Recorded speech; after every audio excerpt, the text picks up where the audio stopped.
I'm Sarah Perry with Main Key Realty. I've been doing real estate since 2016, and I have worked with many different kinds of buyers and sellers. I love to dance, I love to sing, I love going to my church, and I love taking care of my family. The thing that I love most about first-time home buyers is the excitement that they have when they realize that they are actually owning a home. They don't have to waste their money renting to somebody else, that the place is all theirs. So most of the fears that first-time home buyers have is that they might think that they won't have the time to take care of their home. It's going to be a money pit. Sometimes they feel like they're just a little overwhelmed with not being able to afford the mortgage because you have the escrow involved too as well. And then you have to consider taxes and everything like that. I'm Christine Cage. I work here in the office at Main Key Realty, and I was Sarah Perry's first-time homebuyer's agent back in 2005 when she purchased her first home.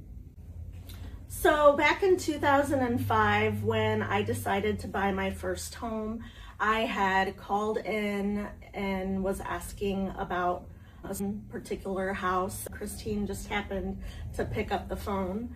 What I remember the most, because we did look at a few houses, and I really wanted to stay in the DeSoto area because that's where I grew up. And there was one particular house that I really liked. The floor was caving in, and Christine talked me out of it. I remember that. I do remember that. I do.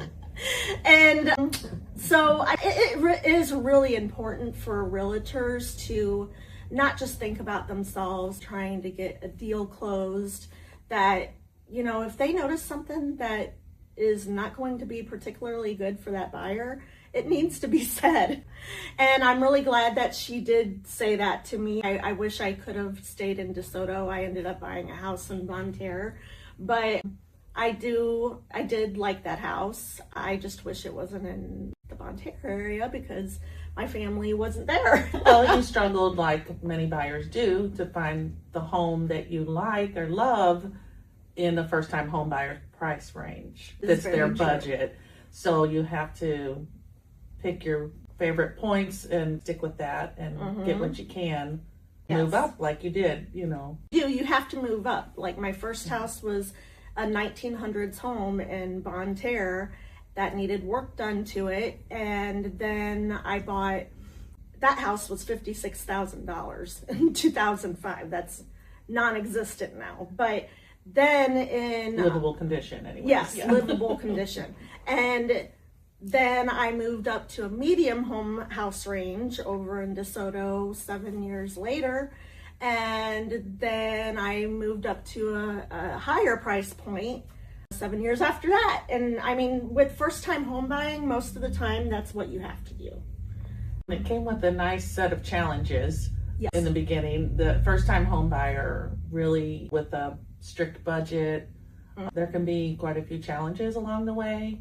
And on top of that, my dad was very picky.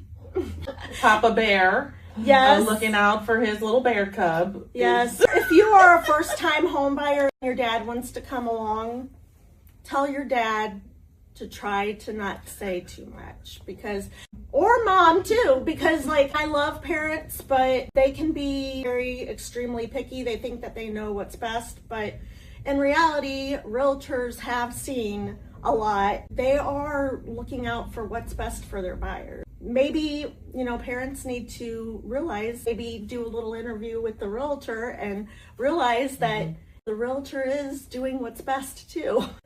We do, I think I'm not a realtor any longer, but we do look out for our clients. We want them to be happy in their future homes. And so I think they worry about that, but that's not the case. That realtor's just out for the paycheck.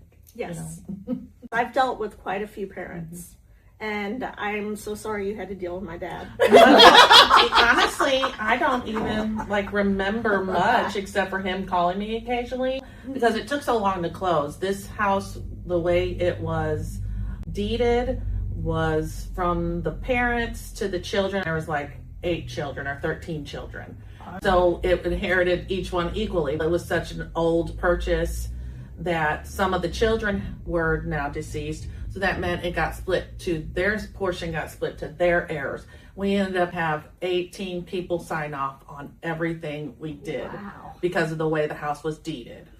Mm-hmm. So that was frustrating for a buyer to deal with. It was frustrating for all of us to deal with. I'm pretty sure I had like the record at my office of how many people had to sign off on one deal, to keep the ball rolling for the clients. But in the end, we finally got it done. But it was a frustrating journey for sure. For a parent, I would have checking in too. So I didn't have a problem with, Dad. And usually with first-time home purchases too, things unexpectedly happen. A month after I moved into the house, the furnace went out because it was an extremely old furnace. It only had that one big huge vent that was in the middle of the house. It went out and it was not fixable. I went the entire winter with no heat. So, it got down to like 45 degrees in my house. So, and that's how I lived my first year of marriage. What I recommend for first-time home buyers is for you to call me, Sarah Perry, my phone number, 314-717-5, and we will sit down and do a buyer's consultation. There is a lot to explain to you to understand the buying process, and I can be there to help you through every step of the way. Make the experience good for you and make it personal. I like being personal with my clients and trying to meet every single one of their needs as much as I can. At the end of the day, it's about meeting our clients' needs and really reaching out for their goals. And I'm here for you no matter what stage in your life that you are in, whether you're a first-time home buyer, a second-time home buyer, whether you're trying to downsize, whatever your goals and your needs are, I'm there to do that for you. Sell with Sarah, 314-4475. Email me at sarah@mainkey.net.